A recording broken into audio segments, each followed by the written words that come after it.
So I wanted to begin today by talking about stuff that's on everyone's mind, because if we don't talk about these things as a church, the message that we send is that the church doesn't have anything important to say.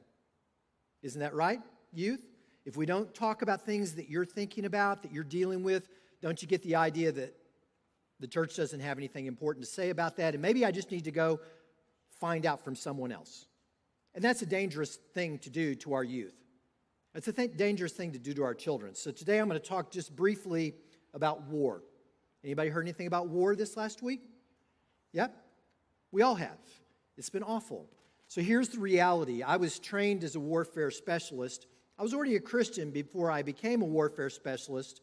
And so I had to kind of pray that through. How can you be both? And I think there's times when you can. But here's the reality of war. War is awful. War is awful. War should always be a last resort. But here's the other thing. War is often clarifying. And there was some sort of clarity that was shed on world events this last week. I would say particularly in the case of Israel. Sometimes we look at Israel and the fact that it is resistant to sort of a permanent peace, and we say, well, why can't they just come to some sort of agreement? If that's what you believe, you're probably not paying attention. And sometimes from a distance, and this is the best place for us to do this, sometimes from a distance we can say, well, they're both just wrong. Everybody just needs to put down their weapons and stop fighting. They're both just wrong. And we can do that from a distance because it's not our country that suddenly had 2,000 rockets shot into it. It's not our country that suddenly had women and children murdered and taken hostage. It's not our country. It's a long way off. But all you have to do is imagine being in Collin County and all of a sudden 2,000 rockets being shot into Collin County, and all of a sudden women and children being killed and taken hostage. It has a way of kind of clarifying things, and there's been information that's come out since that the objective of those who did those things, they were told to kill as many people as possible. Not to kill as many soldiers, to kill as many people, any people as possible. So we've been living sort of with war for a while that's been visible to us. Ukraine in particular. Ukraine is not a perfect country. Ukraine for years has really struggled with corruption as it's tried to make the transition into democracy. Israel's not a perfect country. You know, just because Israel is the tree that we're grafted into as far as the people of God, of Father Abraham, it's not that we can never criticize maybe a decision that they might make as a nation.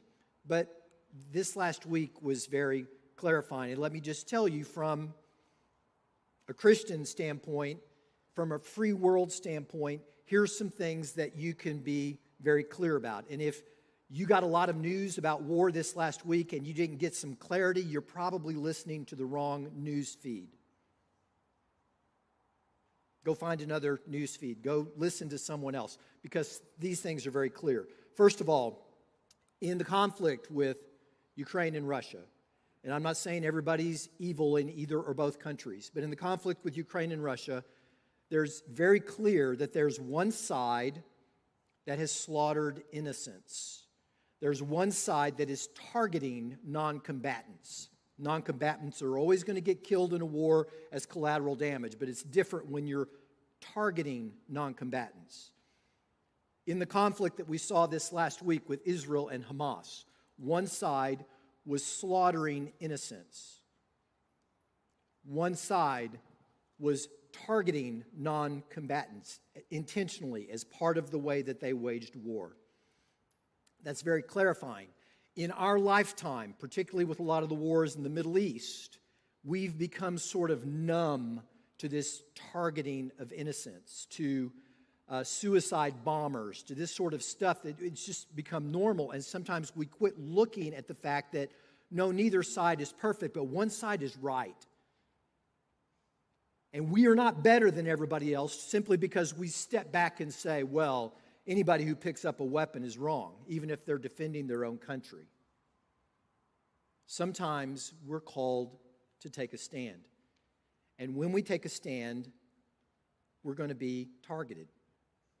We're going to be told that we're wrong. We're going to be told that we're unloving.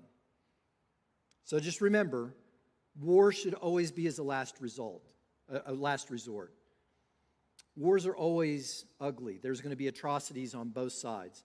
But there can be a right side, and there can be a just peace. But if the objective of one side is the complete extermination of the other side, there is no reasonable, just peace.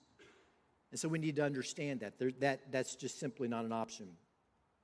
This can get kind of personal for me and Shannon, probably more for Shannon because she went to school in the Northeast where there were a lot more Jewish people just demographically in that area, and some of her best friends coming out of school were Jewish.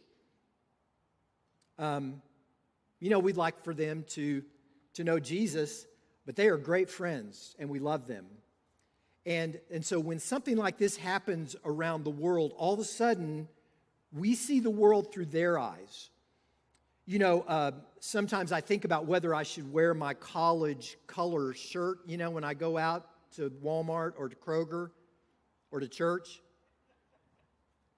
And then I say, well, I don't know. I'm going to probably get grief from, the Longhorns, the people's wearing, like Lincoln over here wearing his Longhorn shirt. Or I might just simply say, I don't want that to be a barrier between me and them. But, sometimes in solidarity with what we're experiencing right now, we might even say, well, I might even want to have a Ukrainian flag outside of my house. Or I might want to have a Ukrainian sticker on the back of my car just to show my solidarity with Ukraine. I might want to have a flag or a sticker from Taiwan just to show my solidarity with a country that wants to be free. And then we might say, well, maybe I'd like to have a sticker or a flag from Israel.